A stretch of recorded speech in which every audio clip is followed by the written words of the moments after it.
तुम्ही पाहत आहात MCN न्यूज मराठी। मोहरम उत्सवाच्या पार्श्वभूमीवर कायदा व सुव्यवस्था अबाधित राहावी आणि नागरिकांमध्ये सुरक्षिततेची भावना निर्माण व्हावी यासाठी तेल्हारा तालुक्यातील अडगाव बुद्रुक येथे पोलीस प्रशासनाने भव्य रूट मार्च काढला। मोहरम उत्सव शांततेत आणि सलोख्याच्या वातावरणात पार पडावा या उद्देशाने हिवरखेड पोलीस स्टेशनच्या वतीने अडगाव बुद्रुक येथे रूट मार्च आयोजित करण्यात आला होता।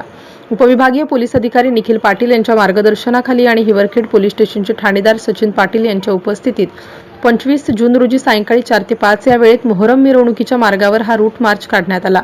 या रूट मार्चमध्ये अकोट उपविभागातील 7 अधिकारी, 55 पोलीस अंमलदार, SRPFचे 1 सेक्शन, 27 जवान, RCP प्लाटूनचे 17 पोलीस अंमलदार तसेच 66 होमगार्ड जवानांनी सहभाग घेतला।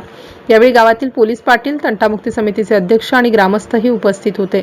रूट मार्चद्वारे नागरिकांना शांतता, सामाजिक सलोखा आणि कायद्याचे पालन करण्याचे आवाहन करण्यात आले। MCN न्यूज मराठीकरिता दीपक रेळे, अडगाव बुद्रुक।